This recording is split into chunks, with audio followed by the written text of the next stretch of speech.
My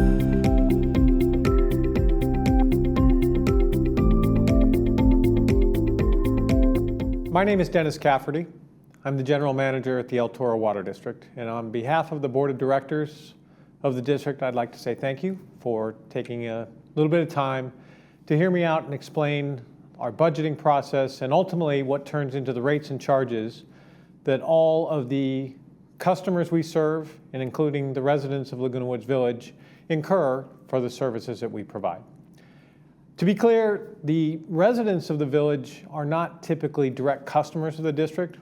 Our customers are Third, United, GRF, Mutual 50, or Towers. But the reality is, all of the residents within the community bear the cost of the services the district provides indirectly, at least through the assessments that they pay on a monthly basis. So I think we can start with an understanding of what the services the district provides are.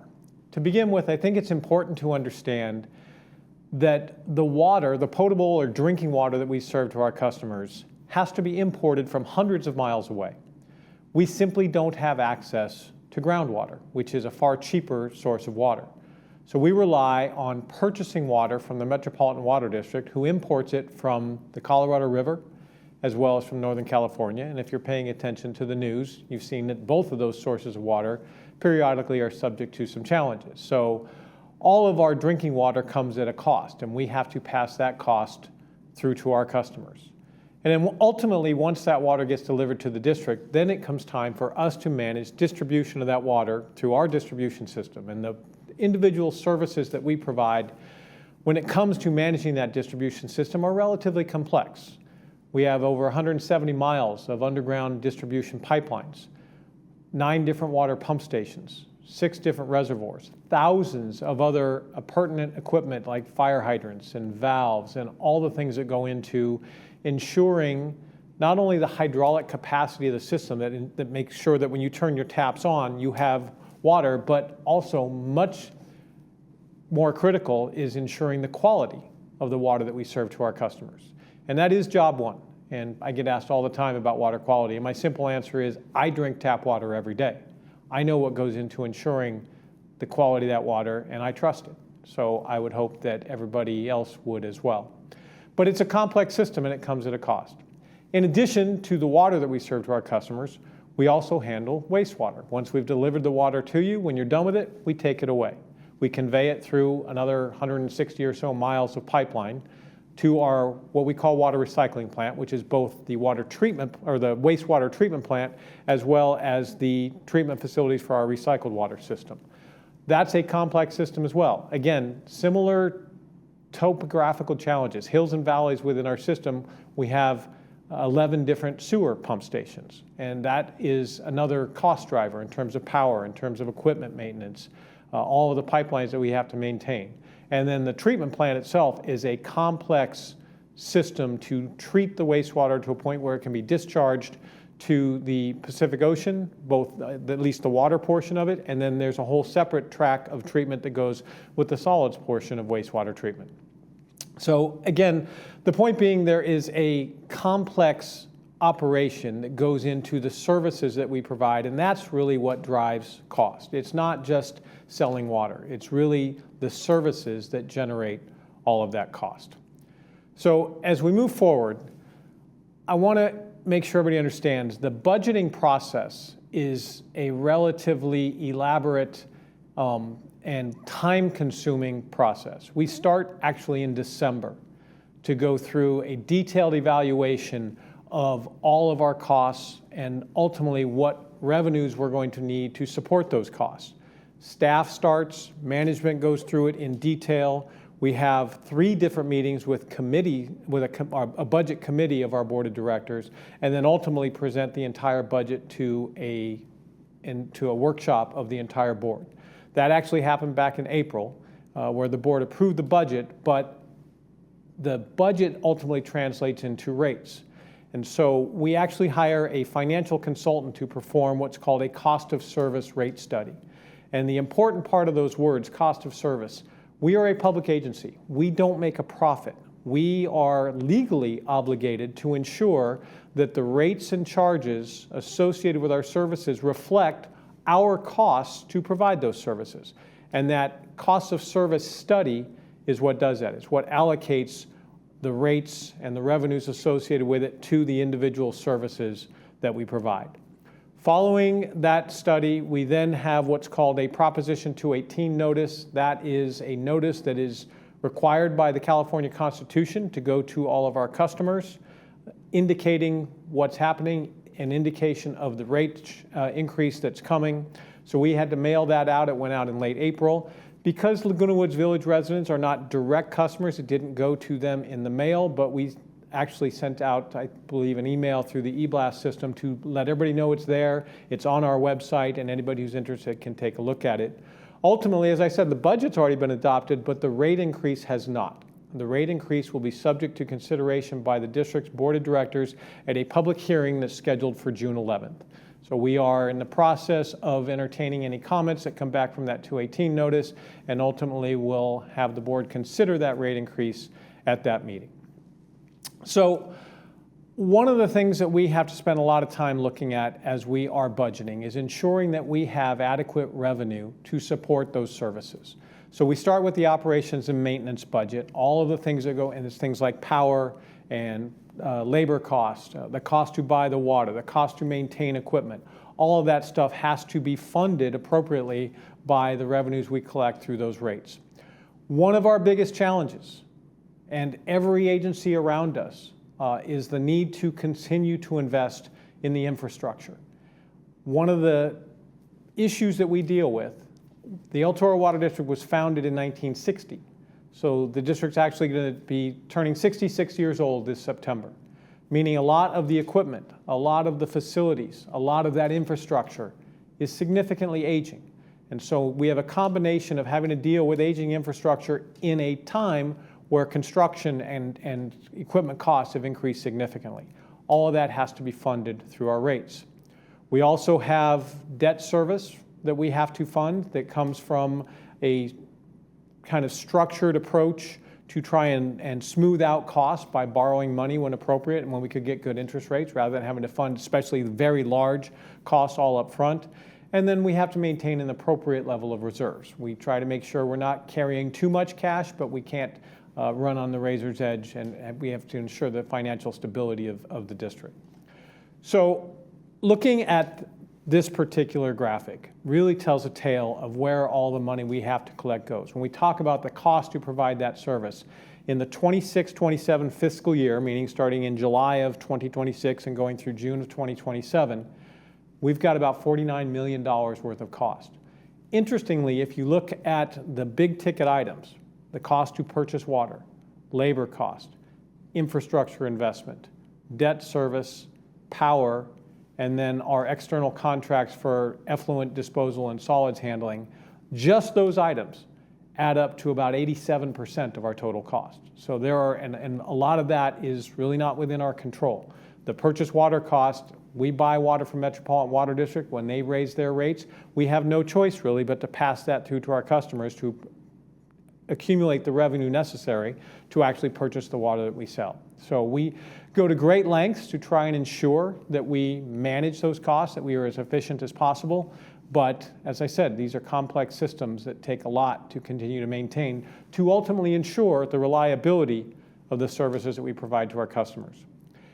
Taking a look at these costs in a different way, this little pie chart kind of shows where all the money goes. It breaks down into basically about 6 categories: the cost to buy the water, the cost to maintain the water distribution system at about $7.5 million, another $11 million to maintain the sewer collection and treatment systems, and then we have that debt service, we have that capital infrastructure, and then a portion that goes to maintaining the recycled water system. So I think it's important to note as we move forward that the approach to budgeting includes not just maintaining those revenues, but trying to smooth things out so that we're not shocking people. I've seen other agencies that have tried to not have rate increases for a period of years, and then boom, suddenly they need a 25, 30, 40% increase. We try to do it in smaller chunks to maintain an ongoing cost of service approach to funding so that it's somewhat predictable. We try to maintain those reserve levels We also have contractually obligated debt service coverage ratios, meaning in the contracts on some of those loans, it says we have to have a certain buffer of revenues to expenses to make sure that the people that loaned us money are confident they'll get paid, which of course they will. And then I've mentioned that cost of service basis. It's really important, and again, a legal obligation that we are able to demonstrate that we are only charging to fund the actual cost to provide the services that we provide for, again, water, wastewater, and recycled water. So when we look at that, as I've said, one of the things that is really important to us, and I consider an obligation to all of our customers and residents that benefit from our services, is to provide these services in a manner that is as efficient as possible. We have to invest in the system, but we also have to keep in mind, and I talk to our staff all the time when they're working on budgets and remind them they need to remain aware of whose money it is that they're spending, of who we are impacting when we have to change different rates and charges. So it is our responsibility to be as efficient as we possibly can. The chart we're looking at right now was prepared by a different agency, the Mesa Water District up in Costa Mesa, had a financial consultant do an analysis of the spending of water agencies throughout Orange County. And what they concluded, with no input from the El Toro Water District, is that the most efficient spending in the county at the time they did this analysis was the El Toro Water District. I'm very proud of that, and it reflects our approach to budgeting. It reflects our approach to spending. But to continue that discussion, when we look at other things that we do to remain efficient, a big chunk of our budget is electrical power. And so we have spent a lot of time and effort to manage that cost by investing in projects to reduce power consumption, investing in projects to offset the cost. The picture that you see in the top left of this slide is of a battery system that we operate at our wastewater plant to help minimize peaks in the power usage that really does impact electrical costs. We also use, whenever we can, some of my favorite words are non-rate revenue, money that we can collect that does not have to come from our customers. Lease income is one of those, where we're able to rent space at some of our sites to cellular providers that have equipment and antennas, Verizon, AT&T, T-Mobile, et cetera, and we collect a decent amount of money for allowing them to use that space that is money we don't have to collect from our customers. I mentioned that we maintain appropriate levels of reserves. Well, all of that money is invested in safe investments, making sure we have adequate liquidity or cash to pay our bills, but does return a certain yield on those investments. That is income that we do not have to return or try to recover from rates or from our customers. Regional partnerships is really important to us. It's collaboration with all of the other agencies that we work with that provide similar services but just have different boundary lines on a map. But we all do the same things. We all have the same objectives, and where we can work together to benefit all of us and all of our customers in terms of efficiencies and cost, we take advantage of those opportunities. The Baker Water Treatment Plant is a project that we partnered with 4 other agencies to build a new water treatment plant in Lake Forest, significantly improving the reliability of our water supply, but it also is now water that we're getting cheaper than we would buy from Metropolitan Water District. So that improved our efficiency. It improved our costs. We partner with Molten Miguel Water District, Santa Margarita Water District on a variety of different things, again, all with the intent to improve efficiencies. Grant money, whenever we can find it, we try to go get it. It's sometimes few and far between, but to the extent that we can fund, especially some of our capital spending through grant money, we'll try to go get it as soon as we can. So looking forward, we also will operate the system essentially through what I call a beneficiary pays approach. And what that really means is, as I've said, we operate 3 different systems: a water system, a sewer system, and a recycled water system. We treat them essentially as 3 different businesses, meaning that our costs to operate the water system are what generate the rates that we charge for water. We do not try to recover through our water rates cost to spend in sewer, for example, or for recycled water. So we truly operate them differently or independently to make sure that we are following that cost of service approach, that the rates within each one of those different businesses or enterprises are what's necessary to fund that particular operation. In addition to that, we have to make sure that we are tracking our fixed costs closely to our fixed revenues. The danger can be if we have really low fixed revenue and we're getting most of our revenue from selling water, and then a drought comes and we necessarily have to sell less water, our fixed costs don't drop. Our labor cost doesn't go down. The cost to maintain the equipment doesn't go down. So if we get that out of balance, then we have significant financial stability challenges. We've done a really good job of keeping those things kind of balanced so that we don't have those types of problems. When we look at what's driving our budget for this current the 26-27 year, again, all of the water, all the drinking water that we sell to our customers is purchased either through the Metropolitan Water District or from the Baker Water Treatment Plant. Metropolitan Water District just adopted a new budget in April, and their costs are going up. We had to increase the rate we charge for water to reflect that. The water that we get through the Baker Water Treatment Plant, the operations and maintenance costs at that plant, which we pay basically their actual costs, we get an invoice every quarter from Irvine Ranch Water District who operates that plant, those costs are going up. Power, chemicals, all the same things that drive our costs, all the same things that drive Metropolitan Water District costs impact them as well. So when we increase our charge for the actual sale of the water, those costs to bring the water into our system is what really drives that. In addition to that, our operations and maintenance expenses, our contracted services, again, trying to be efficient. We don't try to do everything ourselves. We're not going to operate an asphalt crew, for example. We contract for that. Security services, things like landscape maintenance, janitorial, all those services come at a cost as well, and some of those are driving our budget this year. What I refer to as SACWA is the South Orange County Wastewater Authority. They operate the ocean outfall system through which we send all of our treated wastewater effluent. And then the Molten Miguel Water District operates the regional treatment plant where the solids that are removed from wastewater during the treatment process have to get further treated as well. Those costs, over $1 million a year between those two costs that we have to spend, and those costs continue to rise as well. In this digital age, technology costs, software, maintenance of all of the computer systems continue to increase. Personnel is a big part of our budget, and I will say I believe we do a pretty good job of trying to manage personnel. We run at a relatively lean organization. I could easily envision 5 or 6 more people than what we have, and I know I have staff that can easily envision that. But we try to keep it under control as much as we can. In this current budget, our total personnel costs are going up by about 4%, which is relatively low. So I'm pretty pleased about that. We control it as much as we can.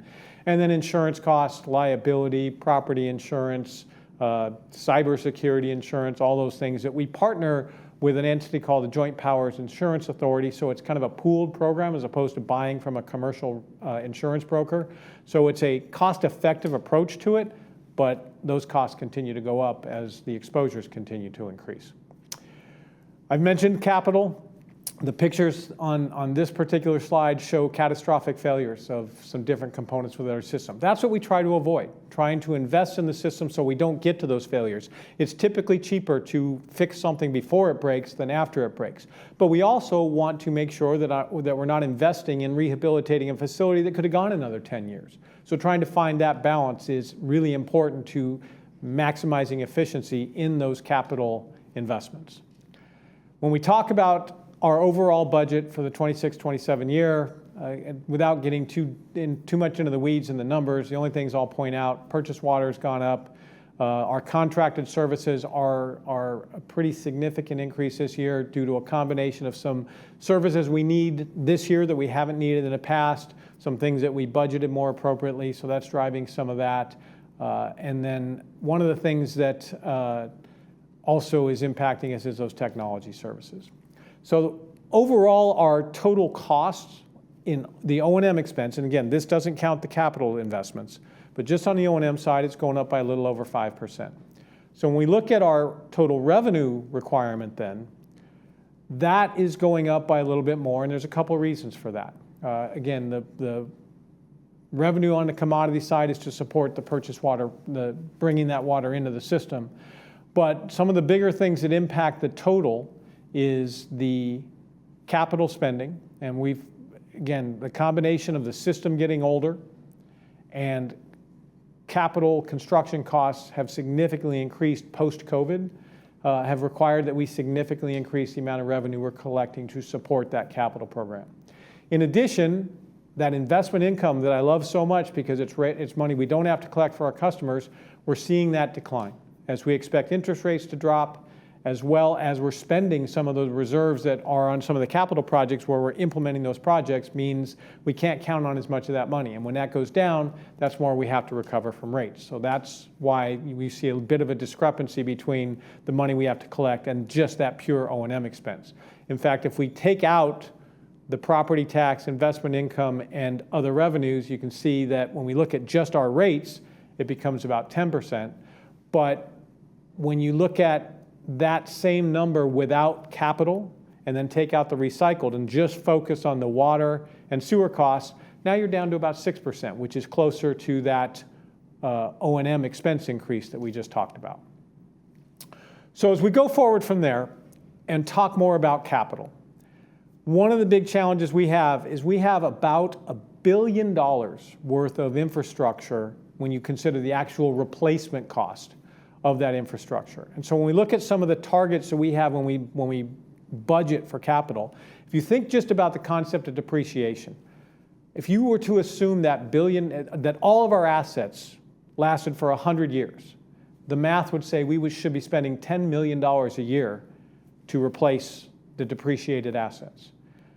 Now, the reality is very little of those facilities actually last for 100 years. So it's probably got to be something more than that. So that's really what's driving the need to generate that capital revenue. But we don't do just kind of this straight line depreciation. Maybe it's 50 years, maybe it's 100 years. We do what we call a useful life analysis, where we really go out and look at not just what the expected life would be of something when we install it, but look at it in its current condition. What is the expected remaining useful life today? When do we really need to budget to replace a particular asset? And it's that kind of information that informs how we're going to budget for capital.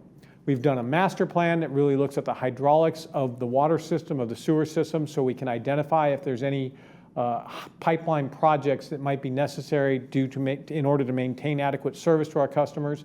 And we do a lot of what we call asset management planning, which is looking at all of the infrastructure, or what we call assets, categorizing them, doing actual condition assessments, looking at what is that current condition so we can project that remaining useful life. And it's that effort that really informs how much money we need to spend, not just in the 26, 27 year, but in the next 10 years, even the next 50 years.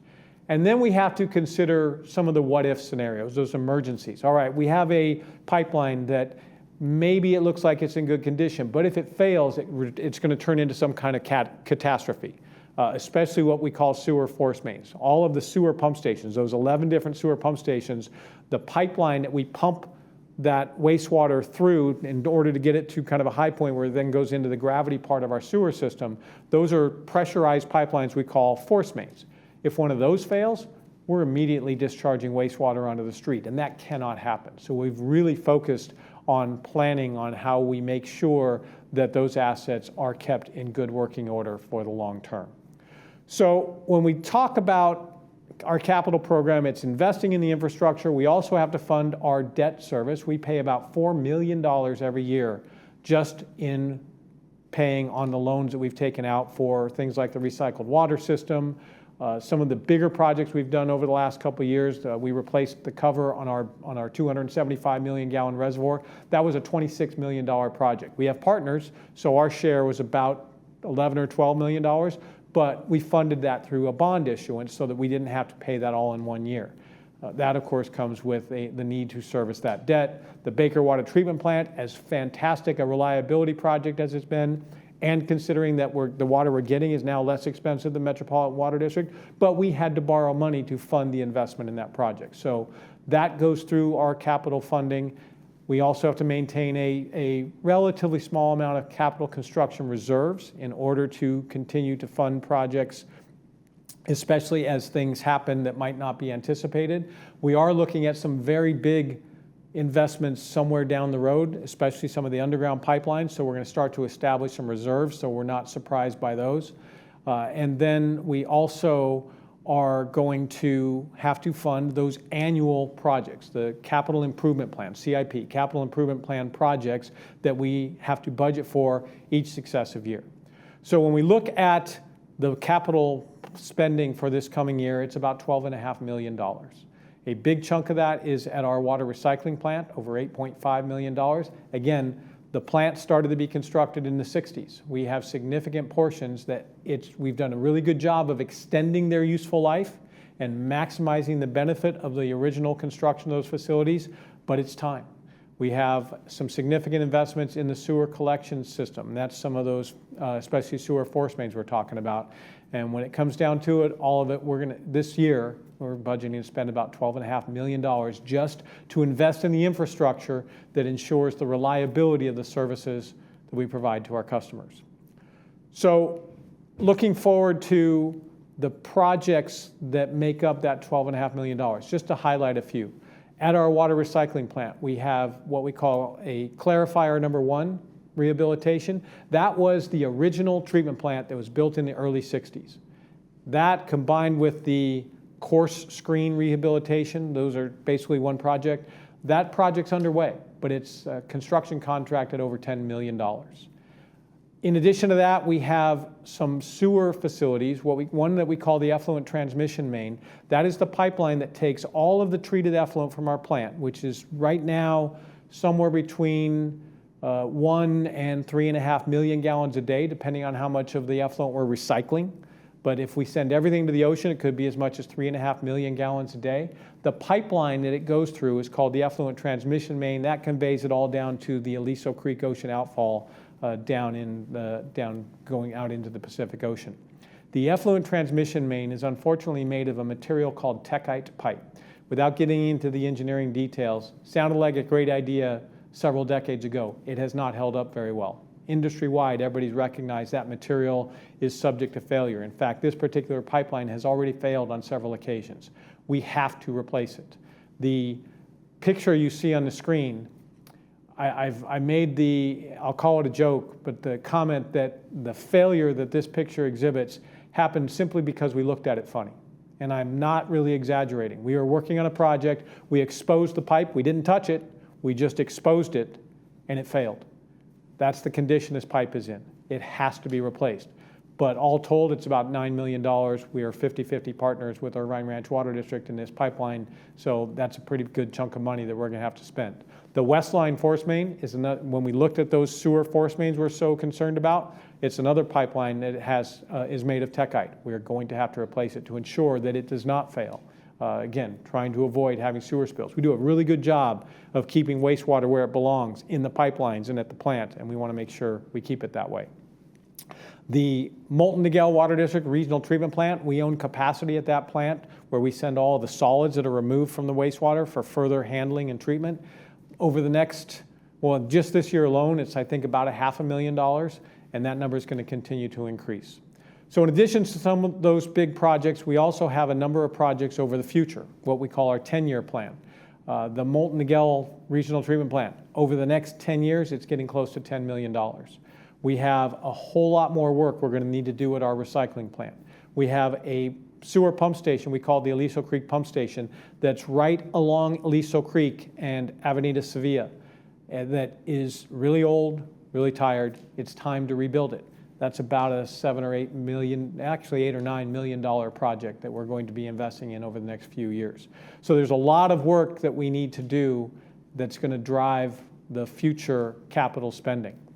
And the reality is we base the assumptions on what we're budgeting, that kind of 10-year plan, on this asset management plan, the detailed analysis of all of our facilities. It tells us in a much more precise manner. What do we think we're going to need to spend 6 years from now, 8 years from now, as opposed to just having to guess based on looking at values of what we thought an original life might be. Maintaining ongoing updates to those condition assessments is how we maintain a dynamic approach to that capital budget, so that even if it says we're going to do it in 2029 and we get there and say, wait, we may not need to do it, we may be able to push it out a little more, we'll continue to make those decisions. And then looking at all of that, so we've talked about O&M costs, we've talked about capital, so the money that comes in to support that. On the water side, we have a fixed charge for just the operations and maintenance. That's how we maintain that relationship between our fixed costs and our fixed revenue. The commodity charge is what we actually charge for the water itself, and then we have a separate line item that recovers money purely to fund the capital program. Similarly, on the wastewater side, we have a fixed charge and a capital charge, and then there's that non-rate revenue, which we try to maximize as much as we can because that reduces the amount that we have to collect from our customers. So looking at what we're proposing for the rate increase that's coming, the commodity rates are increasing. We have a 4-tiered rate system for drinking water. Tier 1 is for water that's used basically indoors. Tier 2 is outdoor irrigation. Tier 3 is, we have budgets for each one of those tiers that are based on how many people live within a home, how much area is being irrigated. And then once you exceed those budgets, that's where you get into Tier 3 and Tier 4. The reality is most of the consumption, the vast majority, is in Tier 1 and Tier 2. But all of those rates, the Tier 1 and Tier 2 rates, are going up purely because of the cost to buy the water from Metropolitan Water District. And then the Tier 3 and Tier 4 rates go up a little more because we do collect money in those tiers to fund our conservation program, to fund water supply programs, to supplement supplies that are made necessary by people using more water than might be budgeted for. After the commodity rate, we have our fixed charges. That's recovering money for all the operations and maintenance of the water system, and that includes labor, it includes maintaining pumps, it includes all of the equipment maintenance and everything that goes into ensuring the day-to-day operation of that water system. And we do a detailed analysis of what those costs are going to be, and then that financial study determines, okay, these are your costs, here's how much the rates need to be. The rates are different from different meter sizes. The meters have different rates based on their capacity. So obviously a 2-inch meter can deliver more water than a 1-inch meter, so that's why the rates get higher, but they're relatively consistent in how much those rates have to increase to support the costs necessary to operate the system. After that, we have our sewer rate charges. This one we were able to, and happily able to, control the increase a little more. It's only about a 3% increase, but same concept. Those are the revenues necessary to support the day-to-day operations of the wastewater system. After that, we have our capital charges. On the water system, again, the rates will be a little bit different from meter to meter, but overall it's about a 25% increase just on that line item. And again, that is what's necessary to generate the revenue that we need in order to invest in the infrastructure, with the ultimate goal being ensuring the reliability of those services. We have a similar increase on the wastewater capital that goes about 25%. The difference in the different wastewater charges are, on the water side, it's based on size of meter. On the wastewater side, you have residential, multifamily. So it's basically about the assumption of how many people live within the dwelling unit. So obviously more people in a single family home than in a multifamily, and even less probably is the assumption we make when we're looking at what the occupancy would be within dwelling units within Laguna Woods Village.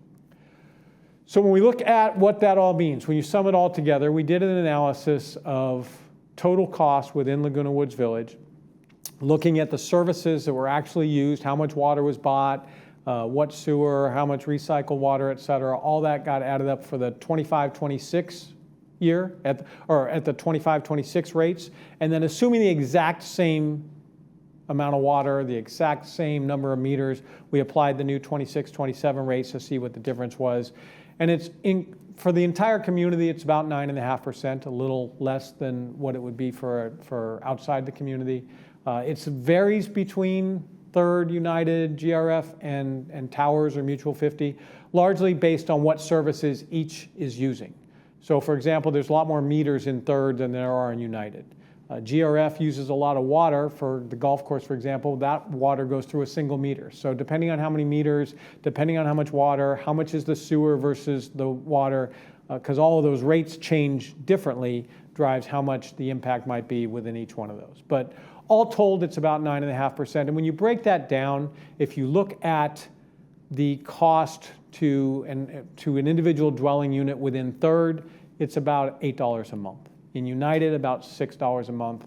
At Towers, about $5 a month. So not a huge impact, although I do understand, and again, am sensitive to every dollar matters.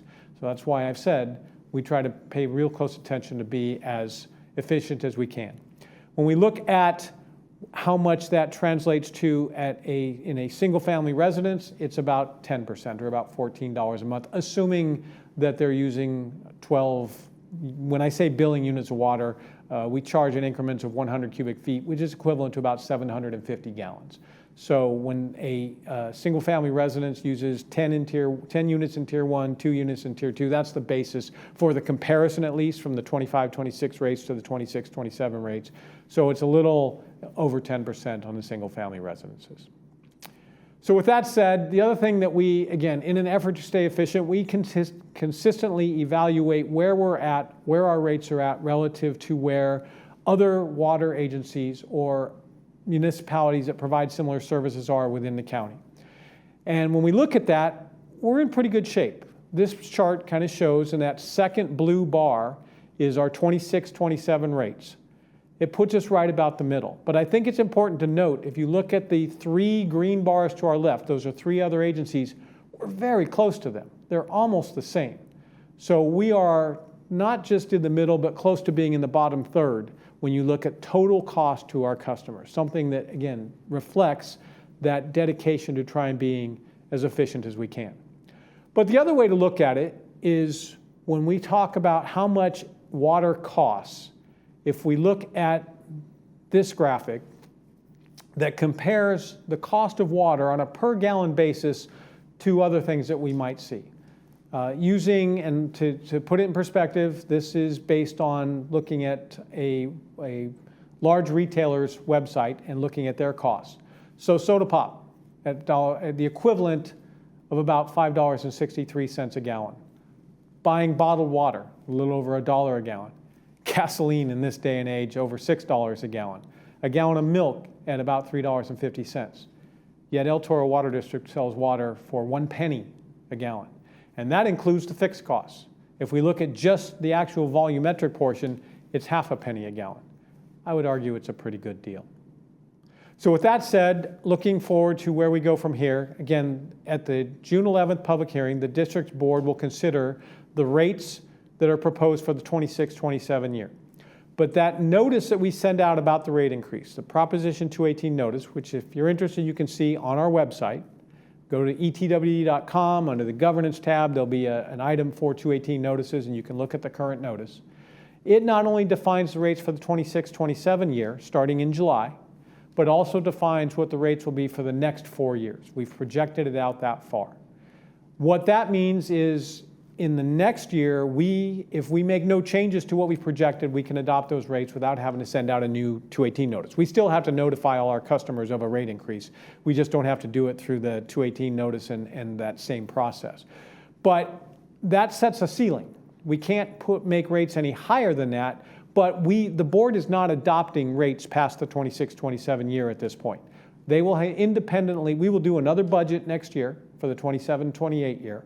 And we will look at whether or not the rates that are defined in this notice are necessary. And if we can do something that's less, I know this board of directors, if they can do less, they will do less. They are very cognizant of the impact of our rates and charges to our customers. So we will consider the individual budgets and rates each of the next 4 years, but this particular notice that projects it out 5 years provides kind of the ceiling or the most that we would conceivably do.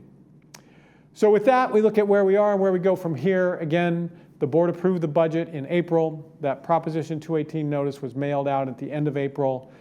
Legally, it has to be out for at least 45 days before we can have the public hearing at which we will consider the rate increase.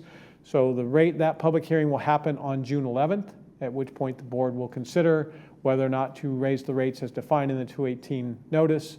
And then if they approve those rates, they would go into effect on July 1st. So again, I want to say thank you for taking the time to hear me out. I want to leave you with the repeated message that we are sensitive to the impact to our customers when we have to raise rates, and work very hard to be as efficient as we can and to ensure that those rates and charges reflect what is absolutely necessary to continue to ensure the reliability of the services on which all of our customers, on which all the residents in this community depend. Thank you very much.